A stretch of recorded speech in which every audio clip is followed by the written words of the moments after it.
Hi there, everyone. It's Mike Tindall. It gives me great pleasure to have the opportunity to talk to a golfing legend who I enjoyed watching a lot when I was growing up. Ian Woosnam, OBE. Great pleasure. 62 years young. I'm going to say, Ian. 62 years young. Thanks very much, Mike.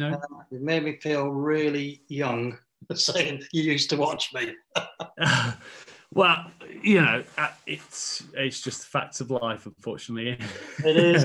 I'm not sure whether we've met in person a couple of times. I think back at the Benson Hedges back in the day at the Belfry, and they used to do a pro-am back there. So I think we've bumped into each other a few times. Maybe because I was at the Stayshore one at Handbrake Manor, so I think that's right, there as well. Yeah. But now we're looking into the new European Tour, the change of format. Obviously, it's a new concept. How do you feel it's gonna go, and you're looking forward to it? Well, the Legends Tour is going to look. It's going to be exciting again with a new format of with a celebrity pro-am on a Thursday, and then we're going to have the players who have invested into playing on the weekend, playing with the pros. I think it's going to be a fantastic, let's put it, a chance for these people to get out and play with celebrities and then play with the pros over the weekend. So, yeah, I think this is some excitement and exciting, and it's a new adventure for all of us, really. It is very unique to be having that longer format, sort of pro-am, as it were. You know, obviously for an amateur, it's going to be the highlight of their golfing year. How hard is it going to be for the pros, though? Obviously, you know, you get into a routine of how you approach each day, first day, second day, third day, but then having someone who's not experienced that before, and you don't really know how they're going to go about their business, are they just going to be plying you with questions? Is it going to make it very different for you? And how your mental game is approaching it? I think, yeah. Well, we're professional golfers. We play a lot of pro-ams, and we know what's to be expected. And we're, as we say, we're a bit longer in the tooth and a bit more experience. Obviously, you're going to have guys. Hopefully they've been coached to tell them what they're going to be done, and it's up to the professional. I think we can explain to the amateur, look, if you've had too many shots, I think you should pick it up now. And, I don't think it's a problem. There's two pros and one amateur, and I think that's going to run very smoothly. Not a problem. A lot of these guys have played in these sort of events as well before. So for me, it's not going to be a problem. I quite enjoy chatting to the guys, what kind of thing they've done in their business life. And I find that quite relaxing, really. Now, it's obviously quite rare that an individual becomes a major stakeholder, with Ryan Horsam coming and taking that role. Obviously, he's been a big supporter through the Stayshore in the past. Is it great to have people who are looking to help the game? Now, I feel through these COVID times, we're really experiencing a massive push at golf, because it's one of the only sports that is still out. Well, was still out there until we've gone into lockdown too, and all the golf courses were full. It was hard to get on. Is it good that there are people who are also looking at different formats to try and help promote the game? Absolutely, you got the Ryan, Stayshore. He is so enthusiastic to be able to do this, but you can also see it as a business sort of thing as well, and getting the people who, they've worked hard for all their life, and they get to the stage that they've earned a bit of money, and they got the chance to go off and play in these celebrity pro-ams and the Alliance pro-ams over the weekend. And I think that's a smart business move, and it'll be interesting to see how it plays out. And to have someone with Ryan's enthusiasm is incredible for us, for professionals. And I think it's going to be exciting to see if it works and does everything great, to see other businesses coming on board. Now, as I was going through, I'm not going to. Your career has just been unbelievable. Obviously, 2 PGA Tour wins, 29 European Tour wins, obviously 5 Senior Tour titles, PGA Tour champions, and 18 others along the way. It's just a list that keeps on going. 2 Order of Merit, 2 European Players of the Year. And then obviously the Ryder Cup. So, I mean, how important with sport, I know you probably get asked this a lot, but it's an individual game, but that the brilliance of being able to pull together as Europe for those, and to do it 8 times, I think you had 31 matches. How unique is it in golf to be part of that setup, and how much joy did it bring you with all the wins that you had?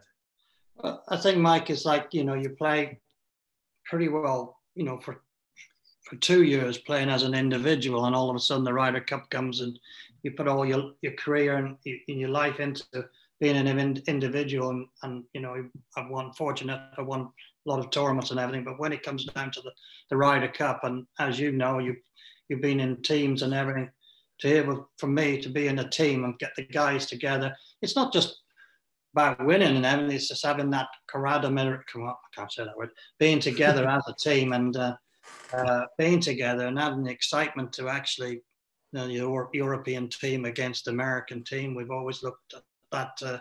We've always been the underdogs, but as we've shown over the last, 30 years, that we're not the underdogs anymore. And our tour is a very, very strong tour. That we have very strong players as well, and we've proven that. And when it comes down to it, we've done incredibly well. Is that sort of a chip that the Europeans have always had on their shoulder a little bit when it comes to Ryder Cup? Is America always sell themselves as having the best tour and the best players? Is that ever spoke about during the week at Ryder Cups, where they go, these guys think they're the best? It's when you're the underdogs, you know what it does to you. It makes you want to be even better, doesn't it? And well, you know what America is, bigger and better, isn't it? So the bigger they are, the harder they fall. They believe. That's why I've always said, the bigger they are, the harder they fall. That is very true. In rugby, you always say they can't run without their legs. It doesn't matter how big they are. Yeah. Or sometimes we say you can't run without your head, so it depends. But not with new laws in rugby. We obviously can't talk about that. I'll stay away from rugby if you don't mind, because obviously Wales awkward at the moment. They're on a form, but we won't get in. But you play quite a few other sports, didn't you? You liked snooker. You started off a bit of boxing, didn't you?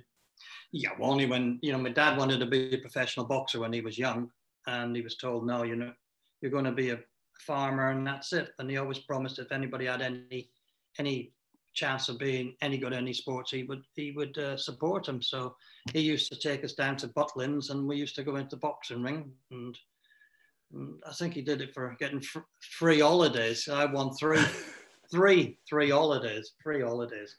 So I was sick of Butlins after a while.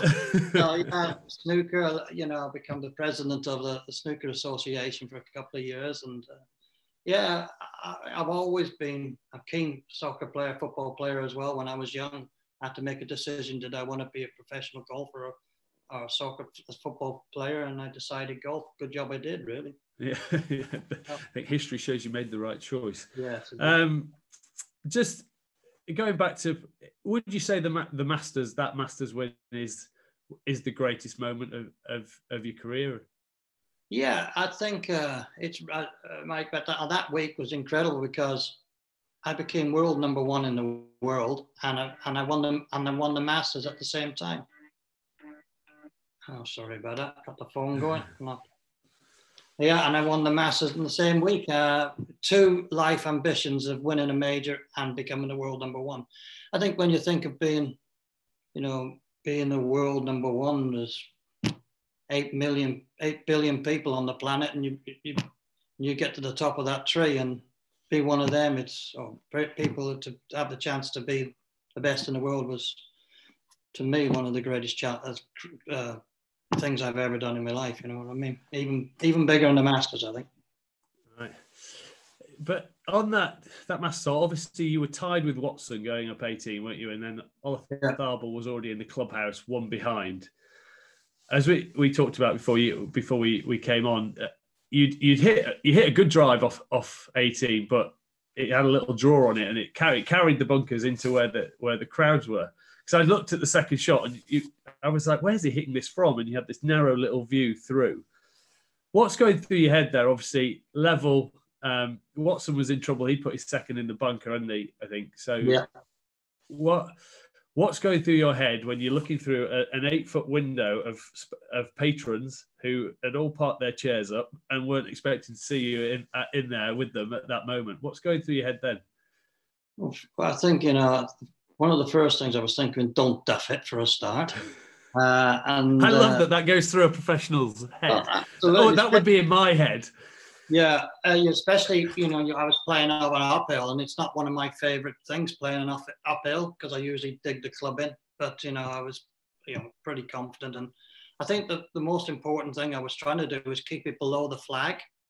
I didn't want to get top side of it. And obviously, I just came up a little short. If it had been another couple of yards, I'd have been on the green, but I would have been a long way away from the flag, but I would have been putting up the hill. So that was the main thing. But as you say, I was playing through that little gap, and my caddy had we did have a sprinkler down there to take a yardage, because I'd practiced from there. I tried it in the practice round, but we couldn't find it. There were so many people there. And, he said it's 147, I think. And, well, then you have to add up the uphill. It was almost like 10 up the hill. So it was like 157 into a little wind. And I just came up a little short. So, I was below the flag, but I left myself a little tricky shot across the corner of the green, really. And then obviously you chipped and left probably an 8-footer back down to win it. I actually got there, and I was about 4 foot off the fringe from off the green. And if you get around Augusta, the sweep all the grass against you. It's like being against the grain. And I looked at it, and the proper shot would have been a chip it on and let it run up to the hole. But I thought, no, as you said yourself, I could duff this quite easy in that grass. It would be quite easy. And I decided to put it along the grass. And I thought, would it been into the grain? I thought it would have gone left, but it didn't go left. It went obviously straight on, and then went to about 7 foot right of the flag. And I had a nice 7-footer up the hill, just outside the right lip, really. And then, so what? As you're stepping up, obviously Watson's missed his, and he's settled for his bogey. What is going through is there anything going through your head? Because there'll be so many. This is a unique thing about myself, who's played team sport all my life, is generally you're reliant on other things, and it's a constant going with crowd noise all around. You don't get to think about things.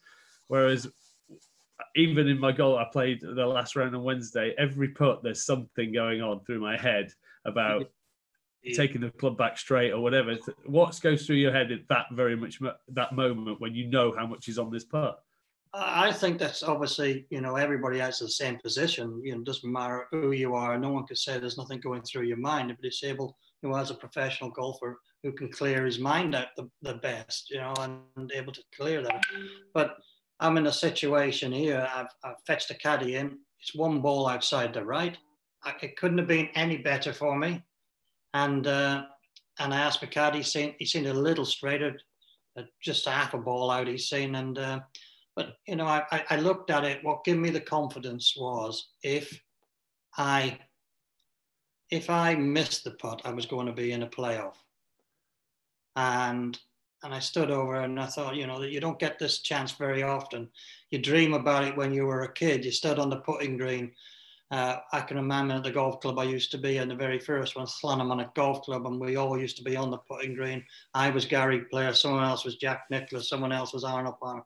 And this is for the Open, this is for the Masters. And it come true. I had this putt to win the Masters, and I just said to me, this is your chance, take it.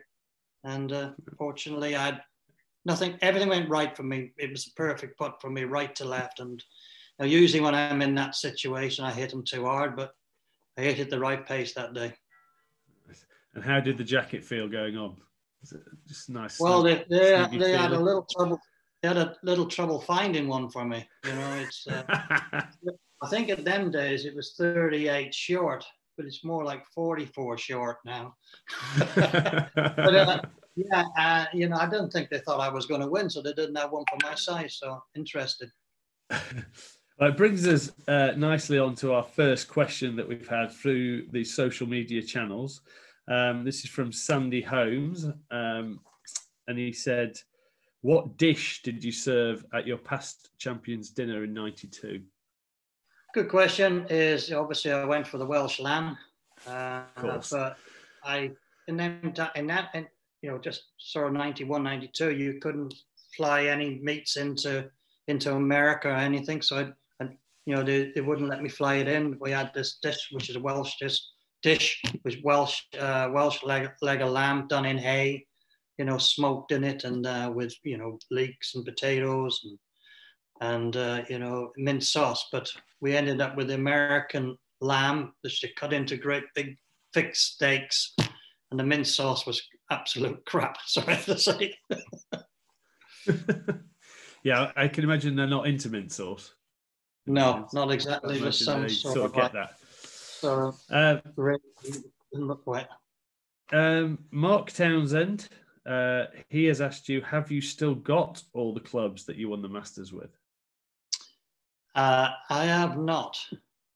Good question. That's because I've got a set of clubs, and I thought, what shall I do with them?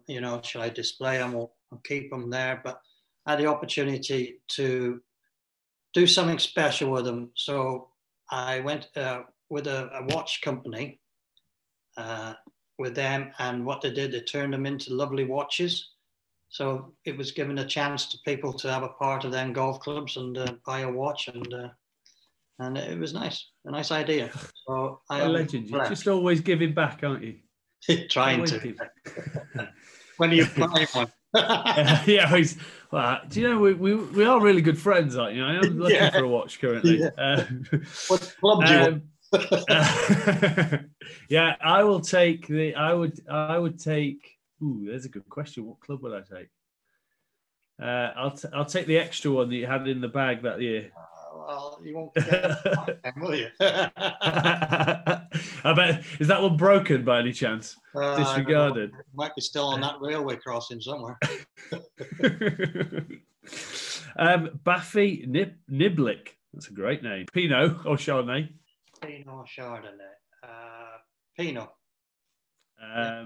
Burgundy or Napa Valley? Napa Valley. Yeah. Or just a mojito? Anything, really. There you go. Anything. Great. Phil Gosney has asked, what is your favourite shot? Now, I don't know whether that is what is your favourite shot that you've ever hit or what is your favourite shot to play. Answer both. I would say most probably favourite shot would be, 1991 in that tournament.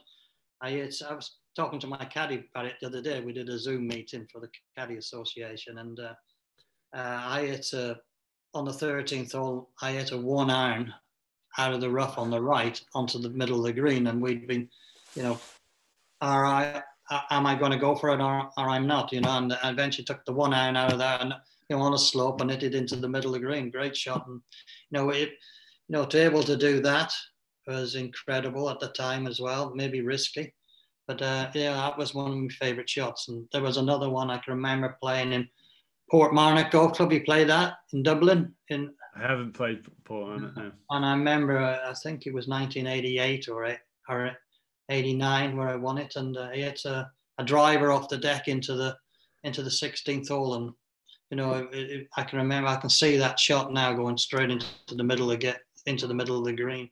It's not very often you do that. Yeah, they must be special shot. There's a reason why they say God can only hit the 1 iron, but apparently you were very enlightened that day, weren't you, on the 13th? David Carter has asked, do you think about your choice of clothes will look like in the Masters Sunday with the jacket on? So if you're getting up in the lead, did you think, I need to wear something that goes with green? No, not really. Obviously, what I was wearing, no. But I did start off with a white shirt and my check trousers, but it didn't turn out too well. But was it a bad breakfast? Was it a breakfast incident? Breakfast, spilled something on it. So I thought, better go and put another shirt on. So I ended up with a navy blue. Maybe that was a lucky one. Well, there you go. You should have carried on with navy blue for the rest of it. Absolutely. Stephen Lester, is it true you hurt your arm celebrating your brilliant win at the Masters? It's funny, yeah. When the ball was going in, I come up with a punch like that, and you know, when you clinch your fist, and it pulled the muscle on my right arm. I did hurt my forearm, and then I had my caddy Wobbly come up and crushed me to death, and almost broke my ribs as well. So yeah, but whatever, it didn't affect me that badly. No, but the answer I think the celebrations would have got you through, I would imagine. At the end. Absolutely, yeah. During that, actually talking about celebrations, what did you do after? It was brilliant, but I had to go to a dinner, which I had no idea. Any idea I had to go to a dinner. So, you know, it was about 7 o'clock we finished, and then we had to go to a dinner for a couple of hours or 3 hours. Then I had to go to the press, for the British press, at 12 o'clock at the Holiday Inn. And then after I did that, bought the guys a few bottles of champagne, and I got home at 1 o'clock in the morning. So it was everybody. There's not much going on around Augusta in terms of you're not kicking it on into the early hours, are you? You'd have to make the party yourself, I think. Yeah, not really. In Augusta, there's no alcohol sold on, and you can't go buying alcohol, like liquor in Georgia after a certain time on a Sunday. And there was no net jets around to fly you straight to Vegas, was there? not like nowadays. No, I've never been to Vegas. Exactly, yeah. Dean Jota Jones has said, which would you consider is the most successful year in your career? But I think that's pretty self-explanatory. But not necessarily. 1987 was a massive year for me. I just got diagnosed with ankylosing spondylitis 1986, end of 1986, and then you get the doctor saying, well, you might be all right for 10 years, but you might be in a wheelchair soon, and that frightened the crap out of me a little bit, and started taking some anti-inflammatory and tablets, and it helped me back tremendously, and I won 8 tournaments that year. So I think that was a stepping stone to winning in 1991, really. Yeah. So did you feel that was sort of, you felt there was a handbrake coming on your career, but then because of that you managed to kick on? It sort of gives you renewed confidence that you put it to the back of your mind, and you're allowed to move past it. Yeah, exactly. I knew what it all was and what it was going to be, and the medication was working for me, and all of a sudden I could swing more freely. I wasn't stiff, and I could sleep properly. That was one of the biggest things. I couldn't sleep properly, and in anything, if you don't sleep well, you can't perform well. And all of a sudden, everything came together for me. Right. The last question. I think this fella obviously isn't on social media, so he hand wrote it. It says, "Hello, Woosie. My first recollection of watching you play live was at the now ended Epsom golf tournament at St Pierre, Chepstow. It was the first tournament I'd ever been to, and I watched you and Sevi play golf. You both hit huge drives down the 580-yard par 5 first, which was lined with trees. You both missed the fairway, but both hit the green in 2. Just mind-boggling and amazing to watch. Augusta, also being tree-lined, do you attack the course in the same way you did at St Pierre, or do you exercise more caution? Does Augusta favour the brave?" That is from Phil Jenkins, member of Southern Down Golf Club, Ogmar by the Sea. Yep, Phil. Well, Phil, the answer is, I do attack every golf course as I possibly can. And we talked about this the other night on the golf, on the Caddy Association. I think I most probably would have won a lot more tournaments or done better in majors if I'd have been a little bit more patient. I went at too many pins, and if it was in a place where you should play to the middle of the green, I went for it. But that's the way I am. I'm a bit of a gambler, and I play aggressive, and that's the way I like doing it. I wouldn't have, at Augusta, I think there's time for going for the pins, and there's time for playing safe, and I think so. To see the people like Jack Nicklaus, and you see especially Nick Faldo, they're very well disciplined and doing the right thing at the right time. And, that's what you are. You either, for me, I'm a natural. I'm not, or you call yourself mechanical. I'm just natural. So that's the way I do it. I would still play the way I do, aggressively. Talking about Nick Faldo, obviously he was your partner in a lot of Ryder Cup pairs matches. How important is the understanding of, that's probably where the real team comes together. How well did you get on, and how well did you have to understand each other's game to form that sort of dominant partnership? I think we both know each other game so well, and we're completely two different character players. Exactly. And I think that's what it was so exciting for me, is when Tony Jacqueline asked me to play with Nick, and I thought, oh, that's strange. But all of a sudden I looked at it and I thought, Nick's going to be there. He's going to be steady. He's going to be making pars. He's going to make a few birdies here and there. So it just left me. I could just take the reins off and just go for everything. Exactly what I wanted. And I think it must probably work for him as well. He felt that, I'm going to make a few birdies, and then he could just chip in there as well and be steady. So, and I think, it was good. I learned a lot off him, in 1987 when we played it. How we sort of thought about the game of golf, and how we, I don't think you should do that. Don't think you should do that. And I'll be a bit more calm here. And I'm a very excited player, and I get myself up by being excited, and his calm, his influence, and maybe I got him excited in other ways as well. So it was a good partnership, and we did really well together. Sure, you shared a few bottles of wine together. Does he send you some of his Faldo collection? No, I've got none of that. Oh, he's stingy man. Last question I have is, I heard a rumour that your irons are an inch longer than standard. Is this true? If so, how many degrees flat are they? That is G60 Performance on Instagram. Absolutely wrong. They're a quarter of an inch. My clubs are a quarter of an inch shorter than standard. There you go. A length. So the old standard length, let's say, whatever, I don't know. Let's say it was 37 inches long. It's going in inches now. So my clubs and that was a 6-iron, say. So my 6-iron would have been 36 3/4 inches long. And the lie angle, I have them 3 degrees flat. There you go. So we're dispelling rumours all over the place. I know, exactly. People the reason is, I've got really short legs. I've got reasonable length body, but my legs are short. So my hands are lower down to the ground. So I need shorter clubs. Yeah. And I need the lie angle flatter as well.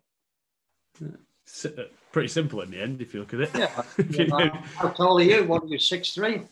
No, not quite that. 6'1". Mine, I play with just basic standard, I think. Yeah, basic standard, maybe 1 degree upright. It all depends how you have your hands at address. Yeah. Right. So pretty solid, pretty strong, I'd say. If your club is too flat and the toe is in the ground, the ball will go to the right. If the heel is in the ground and it's too upright, then it'll go to the left. That's in theory you're supposed to do. Yeah. In practice, mine go to the left sometimes, to the right sometimes, and down the middle. Not enough. Not enough. Great, and just all. This new handicap systems killed me. So I was off 9.9, and now with the new handicap system, I'm 6.4, which is quite brutal. That's right. Which course do you play at then? I play at a golf course called Minchinhampton. And what's the Cotswolds scratch there then? Well, it's 69. Well, there's 3 courses, but on the evening it's the 69 is the standard par. Because my mate's gone up a shot, because our standard scratch it's a par 72, but the standard scratch is 73, so he gets an extra shot.